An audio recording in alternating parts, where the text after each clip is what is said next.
Chào mừng anh chị và các bạn đã đến với Jenny Phương Cooking. Hôm nay Jenny chia sẻ cách làm món bánh bò hấp. Cách làm món bánh bò hấp với màu tự nhiên, màu xanh của lá dứa, màu vàng cũng là màu tự nhiên luôn. Bánh mềm dẻo rất là ngon, thơm với mùi nước cốt dừa. Bên trong thì xốp, hơi dai nhẹ nhẹ, rất là ngon. Rồi bây giờ mình bắt đầu vào làm nha. Rất vui được anh chị và các bạn ghé xem. Nếu thích video của Jenny, xin vui lòng bấm like, đăng ký và chia sẻ cho mọi người cùng xem. Jenny cảm ơn rất là nhiều. Để làm món bánh bò hấp mình cần có men. Men này là men khô, tiếng Anh gọi là yeast, active dry yeast, là mình cho vào trong nước cho men nó hoạt động. Mình lấy một ít nước, khoảng chừng 100ml nước. Nước hơi ấm ấm để men nó hoạt động mau lên á. Mình cho vào đây một muỗng canh đường để men nó hoạt động nhanh lên nữa. Mình cho men vào và mình quậy lên cho nó thấm đều trong nước. Mình dùng một gói men này với trọng lượng là 7 gram. Nước thì không được nóng quá là men nó sẽ bị chết, nó không nổi lên được. Chỉ cần hơi ấm ấm để khích men nó nổi lên nhanh. Khi mình khuấy lên xong rồi mình để đây cho men nó nổi lên, rồi mình đi làm mấy thứ khác nha. Đầu tiên là mình đi khuấy nước cốt dừa với đường cho tan. Mình cho vào đây một lon nước cốt dừa là 400ml. Thường là mình dùng nước cốt dừa hiệu này vì ăn nó không có nghe mùi dầu. Mình cho vào đây 3/4 cup đường, hoặc là 150 gram. Rồi mình đem đi nấu cho tan.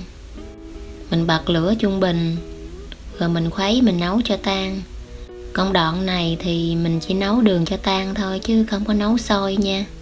Mình cảm thấy nó hơi ấm ấm, mình gờ ngón tay vô mình thấy nó hơi ấm ấm là được. Công đoạn này chỉ nấu cho đường tan thôi chứ không có nấu cho chín, cho sôi lên.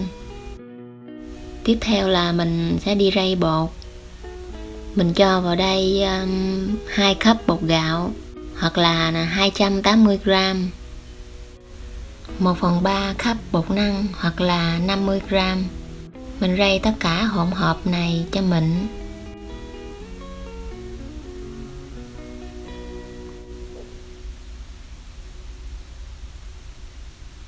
Mình cho vào đây nửa muỗng cà phê muối. Sau khi mình trở lại với phần men thì mình thấy nó nổi lên như vậy là men nó hoạt động tốt nha. Nếu mình không thấy nó nổi lên vậy thì mình bỏ đi, mình làm cái men khác. Mình cho hỗn hợp nước men này vào trong bột luôn. Mình nên khích men nổi lên trước để mình biết men nó hoạt động tốt. Còn nếu như mình bỏ vào trong bột thì mình không có biết men đó nó có lên tốt hay không.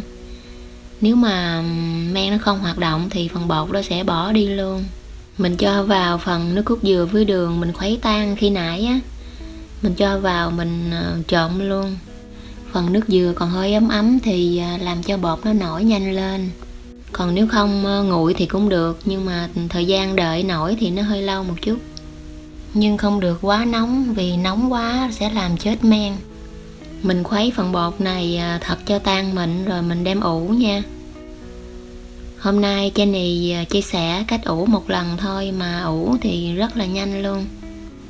Mình ủ một lần thôi bột nó vẫn nổi lên, bánh hấp vẫn xốp ngon. Ủ bột thì rất có nhiều cách ủ.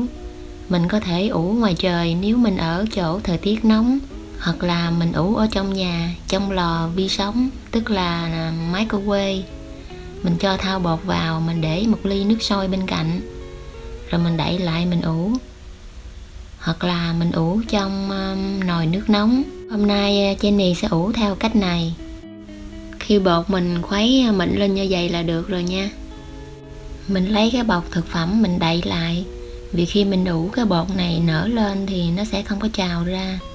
Hoặc là mình dùng cái thau to hơn một chút. Nước mình cảm thấy hơi nóng nóng, rồi mình để cái thau bột lên, mình đậy lại.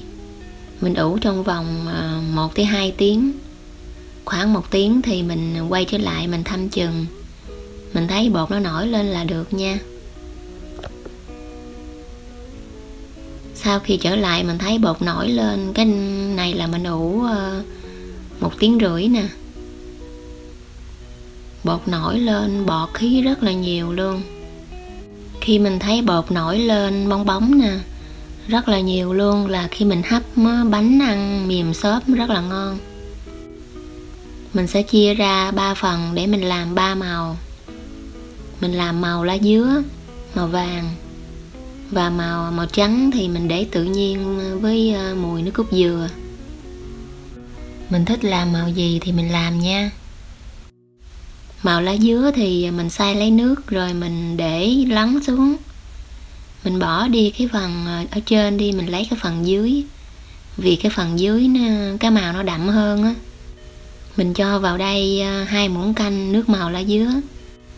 Màu lá dứa thì mình rất là dễ làm. Mình cho vào khoảng 10 lá dứa, mình cắt nhỏ nhỏ, mình xay với nước. Mình cho nước như là nửa chén nước vô mình xay. Rồi mình vắt ra mình lấy nước. Tiếp theo là màu vàng. Màu vàng mình sẽ dùng cà rốt. Cà rốt thì mình cũng xay với nước. Rồi mình vắt ra mình lấy nước nha. Mình cho vào 2 muỗng canh luôn. Cà rốt thì khi mình thấy nó màu cam nhưng mà mình hấp lên thì nó ra màu vàng. Trước khi mình đổ bánh thì mình sẽ làm nóng khuôn. Mình cho khuôn vào sửng, mình làm nóng khoảng 3-5 phút nha. Mình đậy nắp lại. Sau 3-5 phút mình lấy ra, khuôn rất là nóng. Khuôn này là khuôn silicon nên mình không có thoa dầu. Nếu như anh chị và các bạn dùng khuôn khác như là khuôn inox thì mình nên thoa dầu, không thôi nó dính nha. Mình thích đổ mỏng thì mình đổ mỏng. Còn nếu như mình thích bánh có rễ tre thì mình đổ dày lên thì bánh có rễ tre. Bánh mình sẽ hấp 6 phút nha. Trong thời gian này mình không có mở nắp. Vì mở nắp giữa chừng thì bánh nó sẽ bị xẹp. Mình hấp với lửa lớn nha. Và sau 6 phút bánh chín mình sẽ mở nắp ra. Bánh nở rất là ngon luôn.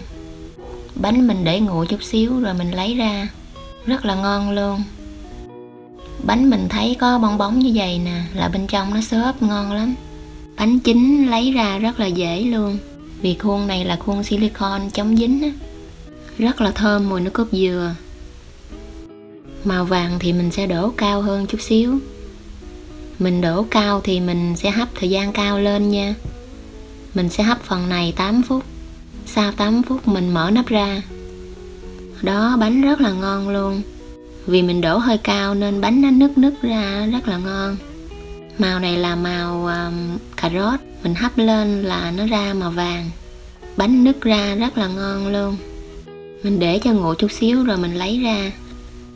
Khuôn này là khuôn chống dính, khuôn silicon. Mình gỡ ra rất là dễ, nó không có dính. Đó, ngon chưa? Rất là thơm mùi nước cốt dừa. Phần màu này là màu lá dứa. Bánh rất là mềm xốp ngon luôn. Một món bánh cho gia đình rất là ngon. Bánh mềm, dẻo, dai nhẹ nhẹ. Thơm mùi lá dứa rất là ngon luôn. Phần này là màu vàng, mình làm từ cà rốt. Cà rốt màu cam nhưng khi mình hấp lên thì ra màu vàng. Bánh mềm dẻo, quá ngon luôn, rất là xốp. Phần bánh này mình sẽ ăn với nước cốt dừa. Một lon nước cốt dừa 14 ounce, tức là 400ml. Nước cốt dừa này là dạng cream, cho nên ăn không nó béo lắm. Mình cho thêm nửa lon nước nữa. Mình cho vào đây 1 muỗng cà phê muối, 3 muỗng canh đường. Rồi mình đem phần nước cốt dừa này nấu cho sôi lên. Mình khuấy chút xíu cho nó tan đường với muối á. Trong lúc chờ đợi nước dừa sôi, ở đây mình có 2 muỗng canh bột gạo. Mình cho vào đây một ít nước, 2 muỗng canh nước. Mình có thể dùng bột bắp hoặc là bột khoai tây, bột năng cũng được. Nhưng bột gạo là ngon nhất, vì khi mình ăn mình múc nhiều lần thì nó không có bị dữa. Còn bột năng thì khi mình múc mình dọc vô thì thời gian nó sẽ bị lỏng ra, nó bị dữa. Khi nước dừa sôi rồi mình cho phần bột vô. Mình cho vô từ từ, mình vừa cho mình vừa khuấy cho tới khi nào mình thấy nó hơi sánh sền sệt lại là được. Vậy là mình cho hết phần bột này luôn đó. Và mình cứ tiếp tục khuấy vòng tròn như vậy cho bột nó chín. Mình thấy nó hơi sánh lông lỏng như vậy là được nha. Vì khi nó nguội là nó sẽ đặc lại chút xíu nữa. Một cọng hành lá mình cắt nhỏ nhỏ ra. Nước cốt dừa sôi rồi mình cho hành lá vô rồi mình tắt lửa. Thường thì người ta ăn bánh bò này với nước cốt dừa hành. Nếu không có hành thì mình cho lá dứa. Mình cắt bánh bò ra nhỏ nhỏ như vậy nè, rồi mình chan nước cốt dừa lên. Mình rắc vào một ít mè. Nhìn rất là hấp dẫn, ngon quá luôn. Bánh thơm ngon, rất là béo, mềm xốp. Jenny chúc cho anh chị và các bạn thành công trong món bánh này nha. Và chúc cho tất cả mọi người ăn ngon. Bây giờ Jenny xin chào tạm biệt và hẹn trong video lần sau.